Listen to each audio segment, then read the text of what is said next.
Smooth. No. You is that what's causing the problems urinating at night? It's not really a problem. Yeah. So what do you think? 30 years.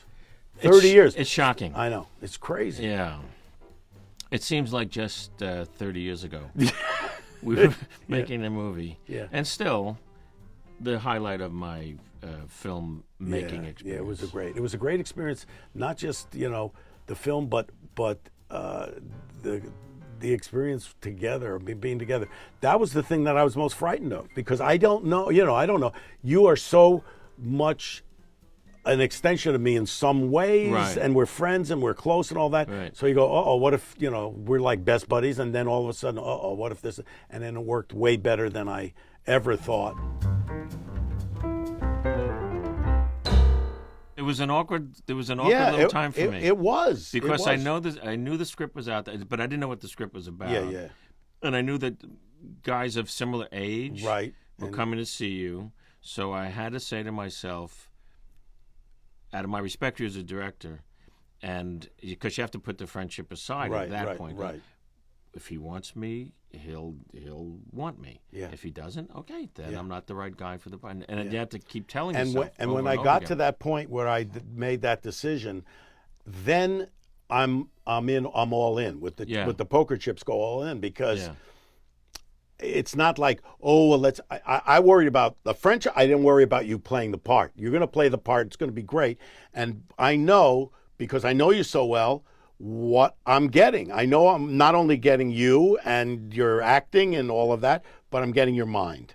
And that to me was the biggest bonus that we had here, because you're a great comic mind, and to be able to push those ideas through the character, I was like totally cool with that. That was for me, as it was so thrilling to be accepted.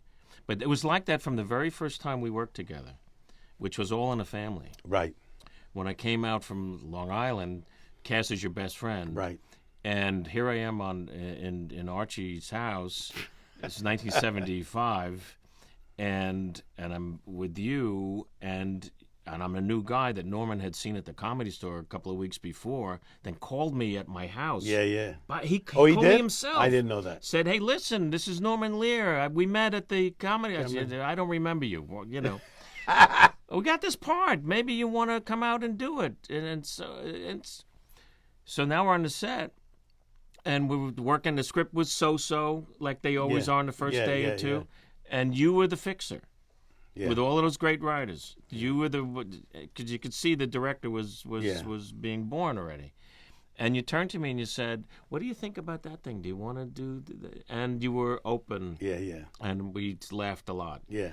And then so here we are now in a major motion picture. And the trust was, what do you think? What can we do here? And that's where all the freebies come. Yeah. And there was a point where how personal it was to you at that point in your life, after going through what you were going through in divorce and all that stuff, and coming out the other side, and people don't know that we are really Harry and Sally. In many because ways. There's a scene in the movie that's us where you see them both watching Casablanca, and it's a split screen. And when I was going through my worst times, we talk every night on the phone. And we'd be watching television together in our separate worlds, and it was that moment, and that moment translated into the moment you see. And we put it in. I said, that's us, and we would have these complaints. Yeah. Oh, I have a headache. It must be a 24-hour tumor that's going around. Yeah. You don't have a tumor, Harry. How do you know? Go to the doctor. No, just tell me it's nothing. Right. And I'll just moan myself to sleep. But that was us. No. But there came a point in the rehearsal process, which I'm so grateful that we had, because we did 2 weeks rehearsal at Rowley Studios, right? Mostly before we started shooting down near Long Beach, right? San Pedro, yeah. That I said to you, you have to put you aside, right, and let me in, right. Let me be Harry, yeah. because there was so much of you Yeah. and that pain in your life. I said, I got to fix Yeah, on yeah, him yeah. and so on. And then all of these things, I had, it was such a safe place. Yeah. Because all you could say was, nah, I don't think so. Yeah. And I go, oh, great. Yeah. But it was the Sharper Image thing. Yeah. It was that song. The singing chicks the and song, ducks. I said, what if it's the background is the singing machine? Yeah. Because I had just gotten one at home, and then Mark recorded the ooh stuff in the background, and he's seeing his ex-wife, and it was a perfect way to run into your ex-wife. Yeah. In the middle of singing chicks and ducks and geese. Yeah. So it was. That's what was so great about it, was how available you always are. But you're a mathematician. You are, and I learned a lot about that. About the beats of a line, about the rhythm of it, the music of it. Yeah. But music is math. Yeah, it is. So the inflections, the hitting the joke right. And I would listen extra hard because I think I know how to do those things, and just instinctually. But I remember going, "How do you want me to say that?" Yeah. With that down. Okay. But so gotta say, the actors who are the most comfortable in their own skin are okay with saying what you just said. I mean, Nicholson could do that. Tom Cruise could do it. The actors who I don't want to hear whatever you say, Yeah. But you always make it your own. See, Yeah. you hear that rhythm and then you make it your own. It's like sheet music. Yeah. You look at the sheet music and you hit those notes, but then you hit it in your way. Yeah. And they still comes out with the right notes, but it's in your way. Yeah. And I remember what was also so good about the rehearsal process was having Nora there and going to scenes that were a little bumpy. And she would say, what do you think? So there was always that inclusiveness. Well, listen, we were lucky. And, we were really lucky. Yeah. I mean, she basically, gave us Sally and gave us a whole woman's perspective, because all I knew was what I knew. I didn't know what women went through in this dance, and she provided that, and also a great observer of human nature, and also a great critic, and being able to say, that doesn't work. I mean, we had another director. Yeah. You turned out to be a director. She turned out to be to have those minds in one place. It's you'd be an idiot not to not to take from that. Oh God. Oh. And you supplied the biggest laugh that's ever been in any film that I've ever made. Well, thank you. Yeah. Yeah. No, it's Plus, true. it comes from your mother's mouth. Yeah, I know. Well, that's I'll have what she's having. that's the gravy of it. But you came up with that line. I mean, we had a funny scene, and I said to my mom the day she was going to shoot, I said, we've got this scene, and Billy has the line that that you're going to say. And it better, if it's not the topper, then I may have to cut it. And she said, that's all right. I like spending the day with you. And it was so the Katz's Deli. It was so sweet because there she was, and I could see her. She was on my right. Right. And she's just looming, and I know what's going on. It's boom, boom, boom, boom, boom, boom. And then you're going to come around and get her to do it. But that day was a very odd day for Meg. Yeah. Because she's going to have an orgasm almost 100 times. Yes, in front of strangers. That's right, total strangers. So she comes to my trailer at like 7:30, and I can't do this. I don't want to do. I can't. You're gonna be great, because it wasn't really rehearsed. It was like we were gonna just do it. Yeah. So I don't like what I'm wearing. So she actually wears a sweater of mine. In the scene. Oh, that's right. She wears a sweater of mine. So when we come to the set, the first orgasm was like... it was like mild. Like we were married 10 years. It was not... It was or even longer. Longer. Yeah. It was not great. And the second one still... no. And then you said, here's what I want you to do. And I sat down. You sat opposite down. You. She got out. You sat down. And I felt like I'm on a date with Sebastian Cabot. Sure. So you then had an orgasm that Mighty Joe Young would be jealous of. And I realized I'm having it in front of my mother. In front of your mother. My mother, so that's always a good thing. Yeah, He yeah. said, but I shouldn't have done that. I said, no, I checked. No, Meg's okay. Meg said she's laughing. No, I just had an orgasm in front of my mother. And I was like, oh, boy, how Jewish can you get I know, with that? I know. Listen, did you know that at Katz's right now, where you guys did the scene, there's a sign that says you're at the Harry and Sally This table. is where Harry met Sally, and people can sit there. And I've heard that people will act the scene out. The whole restaurant will do it. Like a flash mob. It's like a flash mob, yeah. The whole people have their pictures taken. They send them to me, and I sign them back. And so they got a whole restaurant of women faking orgasms. Yeah, well, there's a whole world of that too. I'm not saying last night wasn't great. It was. Yes, it was. We just never should have done it. I couldn't agree more. I'm so relieved. When I think about what we were able to do with a movie that was basically two people talking most of the time, there's not a lot of stunts, there's not a lot of action. It's just the beauty of a great script, really good actor, and you were the maestro on that. Yeah, on that and movie. you know what's interesting? People have asked me, because it was just two people talking, or a group with Bruno and Carrie, who were fantastic. God rest their souls. Yeah. But you only talked about the relationships. Right. I mean, it was all centered on male-female relationships. You never talked about your jobs or what you did. And people would ask me, I said, I don't understand. These are two professional people. They don't ever talk about their careers or their work. I said, no, they talked about it all the time. I just wasn't rolling the camera. I only rolled it when they talked about No, Harry Burns was a political consultant. Yeah, no, people don't even know that. No, he mentions it once. Once, yeah. And they're on the plane. Yeah. And then I wasn't even quite sure what she did.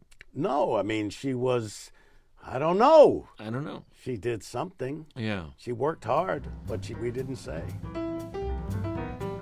I was sort of new to movies then. I think it was only my third movie at the time. And Meg was coming off of Top Gun, and she hadn't starred in a movie. No. And I remember I was cast first. Right. And we were reading actresses in the office, and there were several that were really terrific. Yeah. And then it sounds like an old 40s movie, and then she walked in. Yeah. And it was just was immediate. ridiculous. It was immediate. Yeah. We fell into each other. Yeah.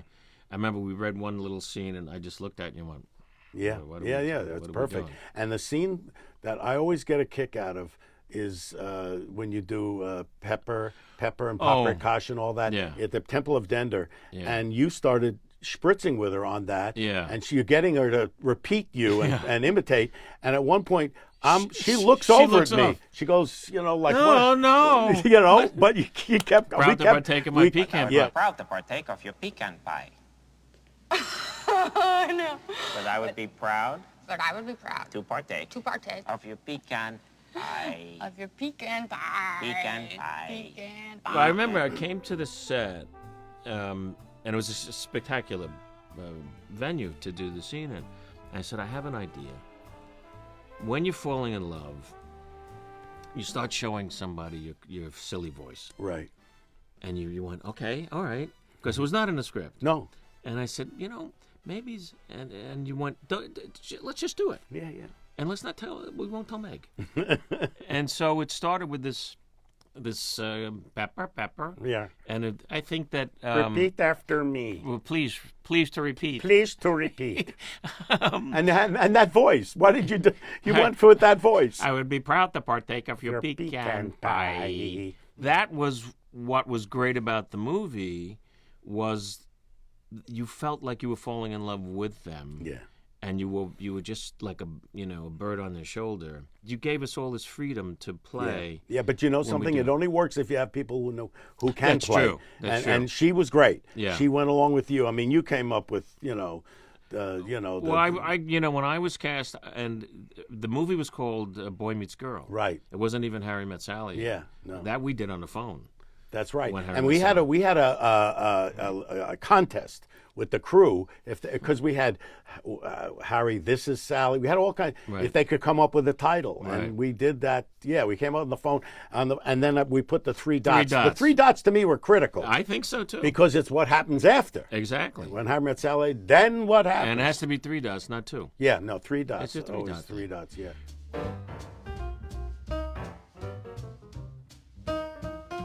It felt like the script was in a little bit of a stall. Yeah. At the time. Yeah. But it was time to cast. And, Yeah.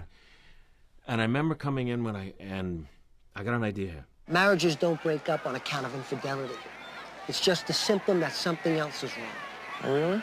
Well, that symptom is fucking my wife. I told you about this sketch idea I had called "Caught in a Wave," Yes. and it was That was I love that. we thing. were at Dodger Stadium. Yeah. And I said, I got an idea. A guy's in therapy, and he's telling his best friend about his woes. Yeah. And every time he comes to a breakthrough point, the wave comes by. And you have to stand up. So I said to my mother, I said, whoa. Yeah. And so we put it at Giant Stadium. Right. And it's a particular favorite of mine. I love that scene because the whole idea is you're bearing your soul in your deepest secrets, and then you have to get up You have and to wave. get 'em wave. And the funny thing, when we did that at Giant Stadium, the wave had been around for quite a while. It was like, and I thought, geez, I wonder if we shoot this when it comes out, is the wave going to be something that's not? It's still going on. Still now. going on. The waves are still going on, so it still works. And it was Mr. Zero and all of that Yeah. stuff. And Bruno was such a strength Yeah. in the movie. Yeah. But it's 4 people. Right. And that's really all it is. And you see the one scene at the boathouse with Meg and her friends, with Right. Sally and her friends, but that's it. Yeah. And the baby fishman. Yeah. Now, what's interesting, you say it's 4 people, and the scene to me that epitomizes the rhythm that you 4 guys had was the scene where you're on the phone with Bruno and Meg is on the phone with Carrie. And I love that scene because you look at it and it looks simple. Yeah. It's like simple because they're just 4 people. They're just talking. They're on the phone. What people don't realize is that there's no cutaways. No. So it has to be a perfect take, and it reads like a fugue, Yeah. a musical fugue where people Yeah. are popping in, and we rehearsed that like crazy. Like crazy. Because sometimes you're responding, even though you're talking to Bruno, you're responding to something that Meg or Carrie said, and you have to come in with your line. And we rigged up a system where each person could hear everything everybody And was we saying. did it. And we did it live. We had, you were in one set. Yeah. All on the same soundstage. Yes, and They were in bed, and Meg was in another set, and there was Carrie and Bruno, and so we did it, and if anybody bobbled just a little line, we'd have to stop. Yeah. We couldn't do it. I think we did it 20. No. 40, 61 times. 61 times. Look how I And- went from 20 to 40, No, I 61. remember it Yeah, distinctly was- yeah. because on take like 40 something or other, we had it perfect. And you remember at the end, hang up. The 4 phones Right. hang up like that. Right. And you hang up, and then it's Bruno and Carrie in the middle bed, and Bruno blew a line right at the end. So we had to go all over again. And on the 60th take, we got it perfect. And then we did one more just to see, and then that wasn't good. I said, forget it. It Let's was just really go. tiring. Yeah, it was. It must have been exhausting. That was the day's shoot. We Yeah. shot that all day long. But the thing about it for me was, what a great adventure as an actor to do that. Yeah. Because that's about listening, it's about being real, and it's about the timing without looking like you're listening to Right. the other people. Right, And, yeah. No, was all really you awesome. guys were brilliant in that. It's so great. And there's another moment where you're coming off the plane with Meg and you're walking on the moving walkway. And that's another one. It's one shot, and you have to do it right just to be able to walk past. And you guys, that was incredible. Yeah, I'll just You go keep ahead. going. I know. I love that. I love that. I'll just stop walking. I'll let you go ahead.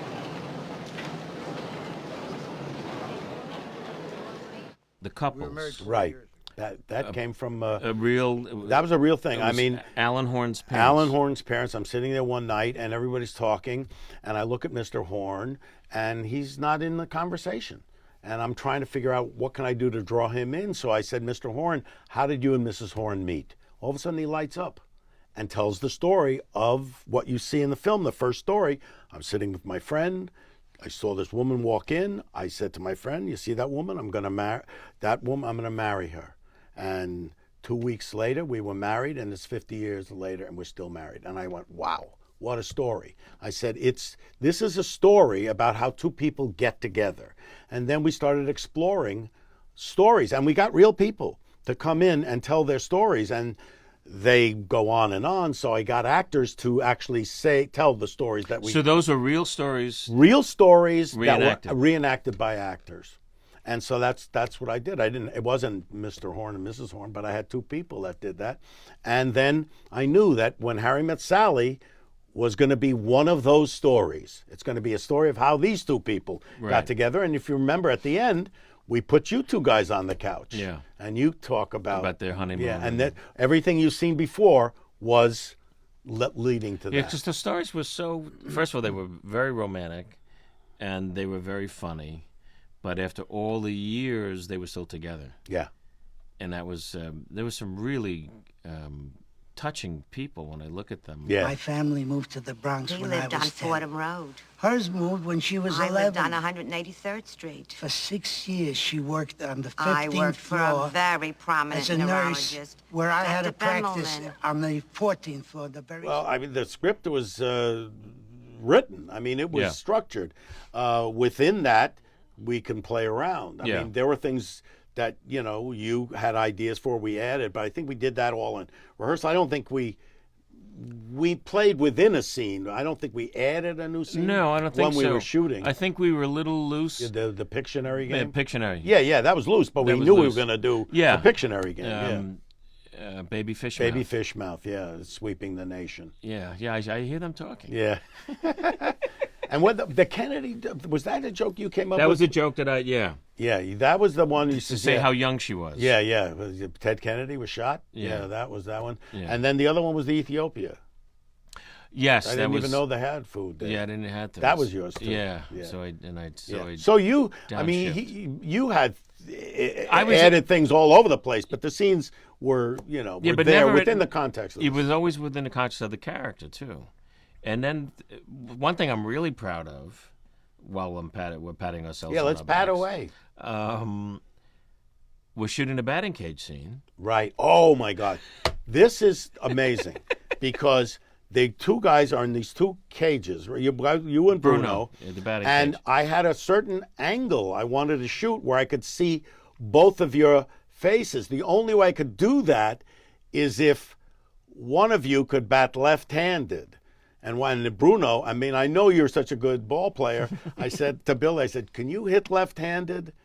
I said, because I could. He says, yeah, I could do it. I mean, you're not a left-handed. No. And yet you did it, and it works. Yeah. It works. And I have the angles that I want. And they were real pitchers. You had real guys throwing. It wasn't machines. No, it was a machine. No, it was two guys throwing because you wanted the rhythm of the right. When he said, I made her meow. Yeah. And Bruno just stops and looks at me, and it's three balls that go by. You made a woman meow? Yeah. You tell her about other women. Yeah, like the other night. I made love to this woman, and it was so incredible. I took her to a place that wasn't human. She actually meowed.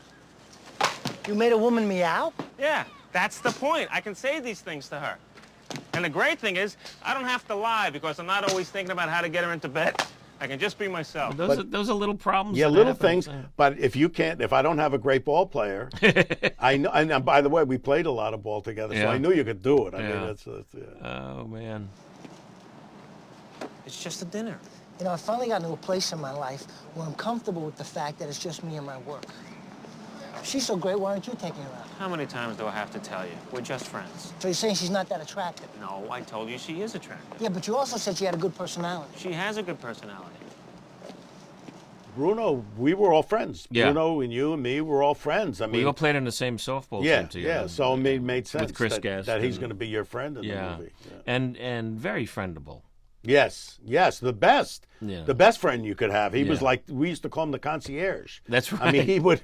he would do anything for anybody. I mean, he was always out there putting himself out. But we all go back and did stuff way before Harry and Sally. Yes. The TV show Right. that we did called the TV show. Right. The special. And then he's in the first incarnation of Spinal Tap. The character in Spinal Tap, Right. Tommy Rispoli. Tommy It was a Rispoli. short film I did Right. about he was a limo driver and he picks me up at the airport. Right. Yeah, and that became the character in the film. Yeah. Yeah. But, as Jess and Carrie, the first meeting in the restaurant, when I'm hooked up with Carrie, Right. and he's on a blind date with Sally, Right. we're trying to help each other. Yeah, Haddonfield. And Carrie, I remember improvising her line of clothing. It's sort of terrorist wear, right? Wasn't it something like that? Yeah. And then later on the street in Soho. Yeah. Oh, I've been looking for a red suede pump. Just to Yeah, get up. yeah. Oh, I've been looking for a red suede pump. What do you think of Jess? Well, Do you think you could go out with him? And then, That was the scene we shot that at Cafe Luxembourg. right. And that the day before we shot that on a Monday. I know for a fact because the day before was Sunday, and it was the first date I had with Michelle, who's now my wife. And we went to that restaurant, and I was going to look at angles and stuff. So I remember that as the day we. You were looking at angles. I was. Ooh. Yeah. The thing about this movie that I love now even more as time goes on is the reactions I get from young people who are seeing it for the first time, who are discovering it Yeah. and becoming, they're falling in love themselves and becoming grown-ups, and that's happening. And when they realize, that it's me, there's a whole different kind of reaction to it. Yeah. Listen, Spinal Tap, Princess Bride, Harry and Sally are evergreens. They're always going to be in bloom, and that's what a great thing. Yeah. And But I love the fact. and I'm in all three of them. I know. Yeah. I know. Miracle Max. When you well, we shouldn't talk about Miracle Yeah. Max because this is when Harry met Sally. Yeah. Let's just say mutton, lettuce, and tomato. With Just our say mutton is that. nice and lean. Yeah, just say that. It's very breaky. Yeah. A great script that kept getting better as we Yeah, and kept a doing it. large part because of you. I mean, some of the biggest. I mean, aside from that, the German judge. She had the dream about your mother. Right. That was yours. Thing. Must have been the dismount. The dismount. The German judge gave me. But it was the New York, the fall, the music that you could hear when it wasn't even the movie yet. Yeah. Because it was just that time. And for me at that age, and Meg at her point, we were becoming movie actors. Yeah. And, under this amazing umbrella of creative people, including Barry Sonnenfeld, who was a DP. Yeah, he's amazing. Way before he was a director a director. himself. Yeah. The movie's quite beautiful looking. Yeah, it does look great. And simple and it's so special for people. They feel it. Yeah. They root for them. A lot of people have come up to me saying, "That's my story." Yeah. I knew my girlfriend and she was my friend, and then we became lovers, and then we got married. And a lot of people have that story, and the truths that we hit on with men and women, I still think they're there. They've always been that dance that we all do, that men and women do with each other. It doesn't change all that much. No. We shoot the scene in Central Park. To me, it's an iconic image of the two of them. She's in a cute little hat. Yeah, in the beautiful fall the colors behind them. We found a perfect lane of the park to shoot it in, and it's the scene where she's talking about the dream that she had, and they walk off, and then it rained, and all the leaves left. That's right. It just, everything just... Yeah. And that was our last day in the park. Yeah. It just rained. It was so beautiful, and it rained, and it was gone. Yeah. And we couldn't shoot it then. We couldn't shoot, and it was over. But it was also at the point where the story changed, where it got a little darker. Right. Where they sleep together, and he's not calling her. We shot the wedding down at the Puck Building. Oh, yeah. And so that was everything sort of fell in place. You know what people also don't remember, and this was again something you were able to do at the end of the movie. I mean, initially when we wrote the first draft, early on, before you even came on, I wasn't going to have Harry and Sally get together. Right. I was going to have them run into each other years later, have a talk on the street, and then walk in opposite directions. And because I met my wife, became my wife, you were there, I started saying, okay, I see how this could work. And we reshot. You remember we shot the ending again, where you the New Year's Eve speech. Run into the place and you tell her, and those things that you said, that the thing that got me more than anything was when you said the little crinkle that you get above your nose. Looking at me like which, I'm nuts. By the way, if you look at Meg's performance during the movie, you see that. And I went, oh my God, and those things were, to me, what made the ending work. I remember just spitting not just them that out. they run together, but that you had those observations, and that he loved her, and that and it was a way of saying I love you without saying I love you. Right. When she says, "How does it work?" and I just spit him out, and improvised a lot of that them. was great. That to me was great. And that's the take that's in the movie was the first take. Is it? Yeah. And you went, well, after I finished, you went, well, why do we have to do any more? Yeah. That was really good. It makes the ending work because it can't just be two people running together, and it has to be those things. And then I love that she says, I hate you, meaning I love you. And that's the idea that it's not the words, it's the emotion behind it. Yeah. And the way she says it, too. Yeah. She says, I hate you, I really hate you. And then there's a long pause, and I'm just looking at her knowing you don't hate me. Yeah. And then she says, I really hate you. And then they kiss. And you know what she's mean by that. Yeah, it was cool. You see? That is just like you, Harry. You say things like that and you make it impossible for me to hate you. And I hate you, Harry.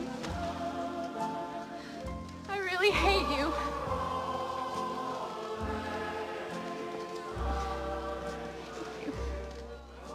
I experience, depression. I've had it my whole life, and so. But you can find the humor in it, and which we did. Yeah. And what happens is when you fall in love, it sort of lifts. It does. And you see it with him. He once he realizes it's her, he throws the ice cream cone down and starts running. Yeah. And in reality.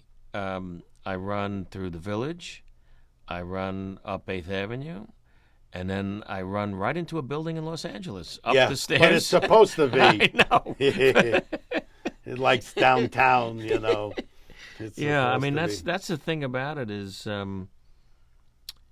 without getting too deep into it with these two people, they both go through these normal ups and downs of loneliness. Right. And am I going to be single my whole life?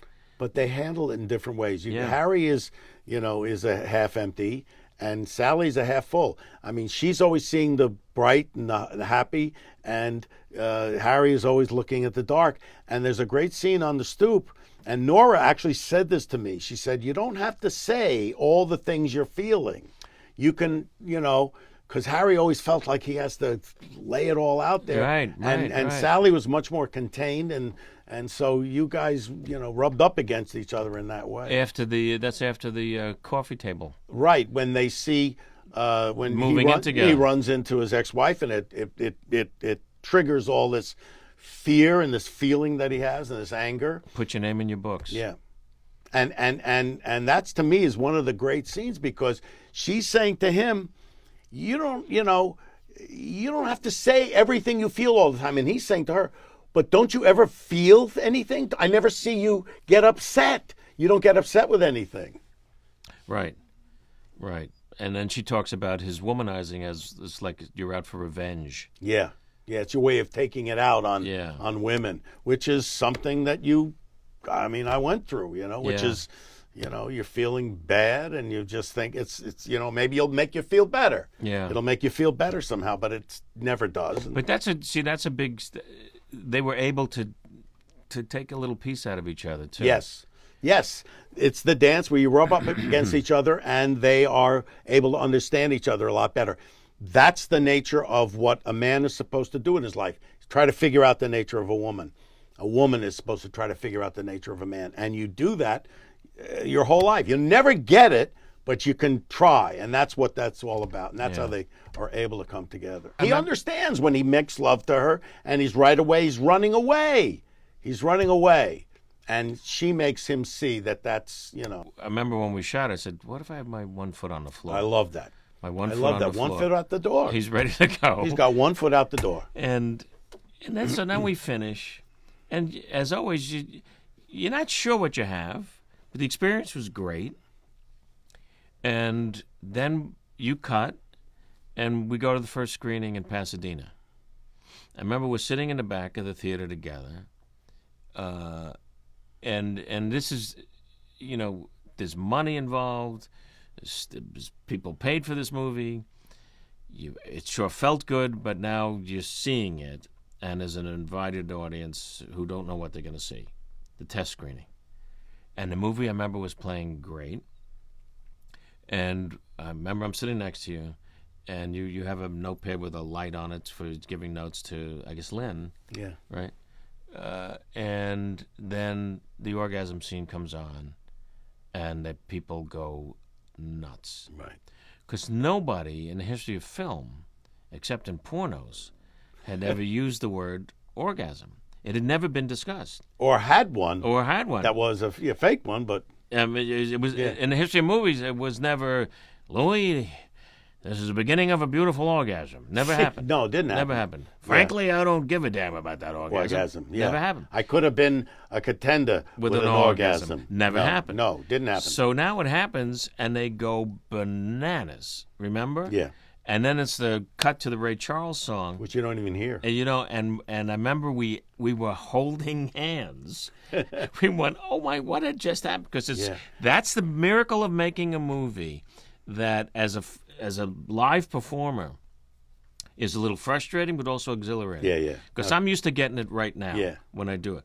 We set up that movie. We set up the joke in September. We don't hear the laugh till May. Right. And that's the frustrating but also exquisite thing when you get it right. Yeah. And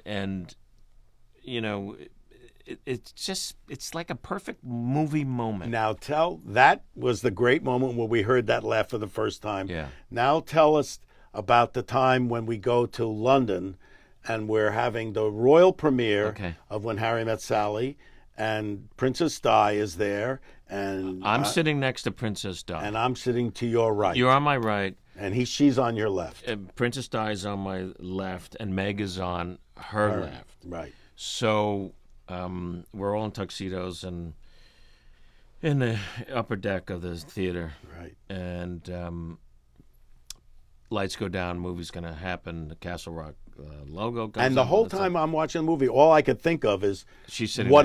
How is she going to react to this? So she whispers to me when the lights go down, "I just took my shoes off."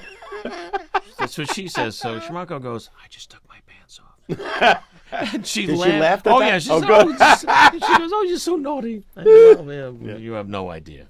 And so now the movie's playing as well as it's playing, and everyone's in black tie. And now the audience knew about the orgasm They scene. did? They knew that it was in the movie. Oh, yeah. But I'm dying because I know it's coming. So the audience below us starts looking back. They shift their weight. They start looking back to the royal box to see how the princess is going to react to the orgasm scene. So she starts laughing. I'm right next to her. But it's this. It's that. Yeah. And I'm thinking, if this was a date, I'd never see her again. It was the laugh. Yeah. The inhale. Inhale. Hey, I love her. She's a princess, but the laugh, I can't. Yeah. It was hilarious. But then she says to you, after it's over, she leans in and says, I'd be laughing a lot more, but I know they're looking at me. They're looking at me. Yeah. And then she asked for the film Yeah. at Buckingham Palace. Oh, that I didn't know. Yes, she asked for us to give us the film so she could watch it, be comfortable, and laugh as much as she wanted to. You realize, of course, that we can never be friends. Why not? What I'm saying is that men and women can't be friends because the sex part always gets in the way. That's not true. No man can be friends with a woman he finds attractive. He always wants to have sex with her. What if they don't want to have sex with you? Doesn't matter, because the sex thing is already out there, so the friendship is ultimately doomed, and that is the end of the story. People ask me all the time if they think would Harry and Sally still be together? Yeah. And I think they would. Yeah. But not that they don't go through, ups and downs and all kinds of problems. And many, that's apropos of the thought of everyone had, where's the sequel? Yes. Why didn't you do I a get sequel? that all the time. Yeah, still, I Yeah, get yeah. it too. Why? Yeah. Where would you be? When Harry You'd left have Sally. kids. You might have grandkids Yeah. by now, 30 years later. Yeah. What would that be like? Yeah. But Nora said, no, it's no. Yeah. What would I write? Yeah. Yeah. You want to believe in happily ever after. Yeah. That's where they're living. Yeah, yeah. I'm one of these guys. I mean, if you're an actor, I think you can, you do this one, that one, that. But it's hard for me. Once I've gone down a road, I mean, people want to see The Princess Bride again. They want to see Yeah. Spinal Tap again. They want to see. I did that. I did already. that, Did yeah. that already. Well, that's the thing about movies, that you never know. You know what you like. Yeah. You know what you think is working, and you just hope somebody else likes it. But with comedies, it's different. Yeah. And with romantic comedies, it's different. And this one was such a delicate brew that here it is 30 years later, and there have been so many attempts by other people to do what Harry It's and another Sally one, did. Harry Met Sally. Yeah. It's a hard genre, the romantic comedy. If you're going to do one that is not just funny, but also really touches on how men and women are, that's a hard thing to do. You can do, wacky, romantic comedies with strange, meet cute and, crazy premises. But to have what really happens between men and women is hard to do. And I think that's why it's 30 years later, and people still love the movie, and it's 30 years later why I still love you. So there you go. That's more important. There you go. But we've known each other more than 30 years. How much long? Let's see. We met in 1970. I think it was 76. 75. 75. Yeah. Yeah. So what is that? 25 and then 43. 43. Yes. 43 years. Wow. Yeah. All right. Okay.